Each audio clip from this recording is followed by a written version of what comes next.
Hello, Michael and Dave. How are you doing? Happy New Year. Same to you, my friend. All right, so everybody here in New York wants to know the Giant head coaching slot. Who's on board to even be considered to take over? Well, first of all, I think that they proceeded very slowly here. Like John Mara is meeting today. They're going over the Los Angeles issue in New York. So not front and center for him. Not that there's not other people assisting and going through with this. But I don't think they're rushing to go hire a head coach today. And it's not as if in this market there's one guy that you look at and you say, we have to go rush to go hire Coach X. It's not happening. Who are you rushing to go do? And I think that the Eagles taught us a lesson a few years back when they rushed out and hired Chip Kelly. And I think one of the things that they've talked about within their organization is they've got to do a better job getting to know that guy before you marry him. It's sort of like getting married, Michael. I mean, you've been through this not too long ago yourself. You're not just going to go rush off dates on commit long-term without feeling really good about them. And yet teams do that all the time with these coaching candidates. You meet them once over one interview, let's get married. I mean, Adam, I interviewed people for 50 years before I finally hired somebody. Well, that's why you made a wise decision, ultimately, in the end. Right? Yes. We're hoping. I know. Sure. It's something that takes a little time, and I think in this market, this is not a year, I don't believe, where we have somebody that you look at that's the belle of the ball the way that Chip Kelly was when he came out of Oregon, or when, let's just say, Ken Wisenhunt was that one year, when he left Arizona, or the year after he was out of football, when everybody wanted him. There's not one guy. Like Adam Gase is hot right now. Doug Marone's hot. Josh McDaniels got some traction. Hugh Jackson in demand. I got it. But if a team lost out on somebody, I don't sense that anybody would be devastated if they lost out on one guy right now.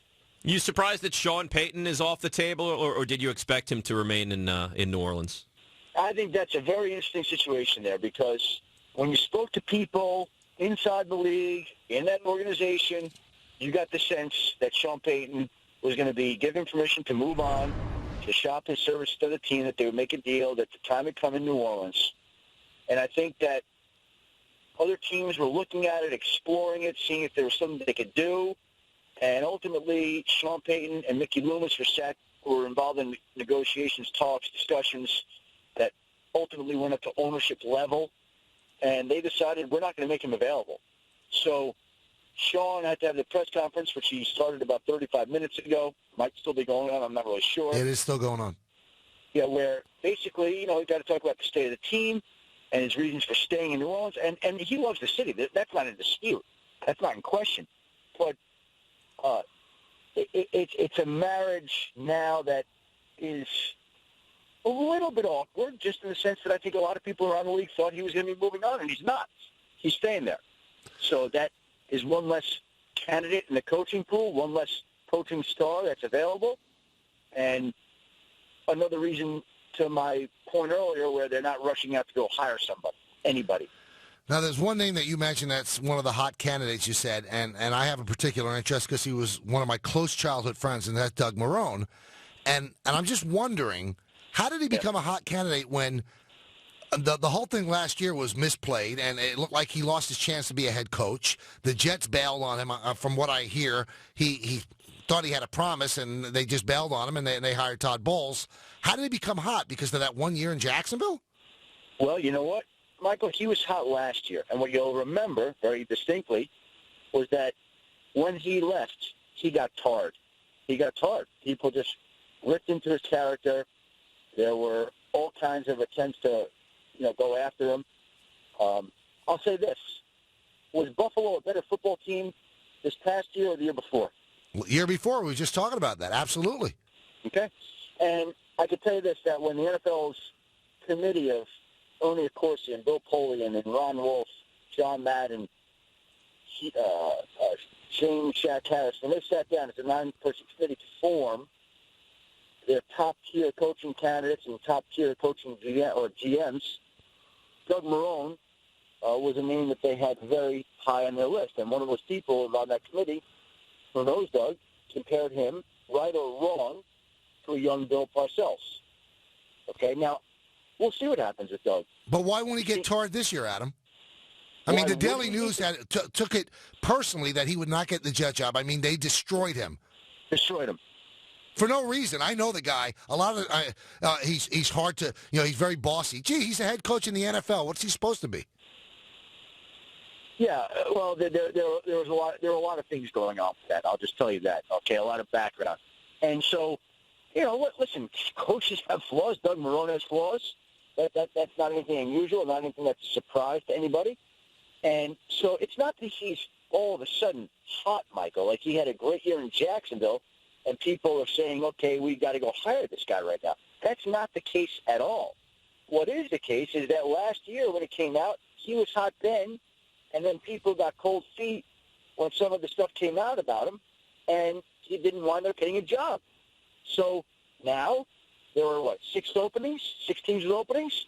You tell me 6 really good head coaching candidates. Now, I'm sure there are people out there, assistant coaches, who would do great. But how many of them are assistant coaches that the NFL owners realistically would hire and take a chance on? Okay? There are a lot of coaches. It's like anybody in any industry. I remember when I was trying to get into sports reporting, everybody said, well, we need to have some experience. I heard that over and over and over again. And you say, well, how do I get experience? And I think there are coaches saying, we need to have some more experience. Well, give me the chance. And sometimes people don't do that, and so it's frustrating for the coaches. So there are a lot of good people out there, but how many realistically are owners going to turn over their franchises? Not that many. And Doug Marrone is in that crowd because he's been there before. Do you think the Giants stay in-house and go with either their offensive coordinator in McAdoo or defensive mind in Spagnuolo, or do you think they go outside of the organization? I think, look, they've already spoken to Ben McAdoo. They've interviewed him. They know what they have, and they value him. I think that Steve is a guy that's well-respected. I don't think ultimately he gets the head coaching job. I think Ben McAdoo is somebody that they'll definitely consider. I think that they'll cast a wide net. Look, you're talking about a flagship football program, one of the flagship jobs in the entire NFL. And they, in my mind, should be able to choose exactly who they want. So they're first going to have to go through the process and sit down with people and talk to them and determine whether or not there's somebody that they believe makes a better head coaching candidate than Ben McAdoo, that there's somebody out there that they really believe in and trust. And there are some names that they will speak to, like an Adam Gase. I would wonder and think that they might speak to Josh McDaniels, though as of today I don't believe there's been anything scheduled yet at all. And this would be the one we could interview him before the Patriots begin preparations for their divisional playoff round next week. So we'll see how it shakes out. Again, I think their focus was on the Tom Coughlin situation first before shifting into overdrive. And there's no rush with the calendar year, the NFL year being the way it falls out, and the candidate list available for them to go hire somebody this week. So this is something that's going to continue to gradually build, and we'll see what they come up with. Adam Schefter, our NFL insider here on the Michael Kay Show. Adam, I'm sure you saw the press conference yesterday. It's of my opinion that Tom Coughlin definitely wants to coach again. Is there an NFL team that will give a 69-year-old a head coaching position? I think there are teams that are going to look at it. And, Michael, I think you have to see how this is going to shake out first. Like, what is Tennessee going to do at GM? What is Detroit going to do at GM? Like, if Detroit hired Kevin Abrams as GM from the Giants, you'd have to think that Kevin Abrams then would consider the idea of bringing in a coach he knows well. Right. I don't know how he feels. There are 6 openings. I think that we all thought that there would be more. I thought there would be more. I thought that Indianapolis would come open. I thought New Orleans would come open, and that would create more change around the league. That didn't happen, so there's less change, which we welcome. That's nice. It's nice when people don't lose their jobs. It's nice when there's less coaching turnover. In each of the last 3 years, there have been 7 head coaching changes, and the league has averaged 6.9 head coaching changes every year since 2000. So this year it's slightly under the average, assuming there are no other surprises, and that would be 6.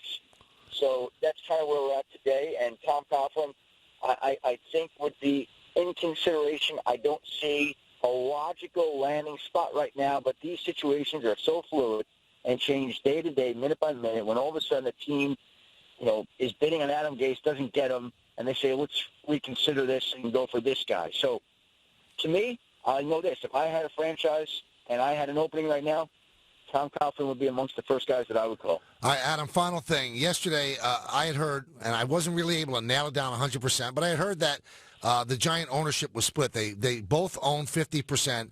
That Tisch wanted Coughlin out, and that Mara kind of wanted him to stay. Didn't fight that hard. What would happen?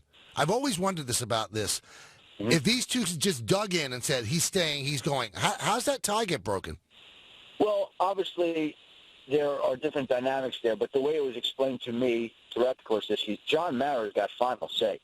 So if John Mara was adamant that we must keep Tom Coughlin, and Tom Coughlin was amenable to that, then that would have gotten done.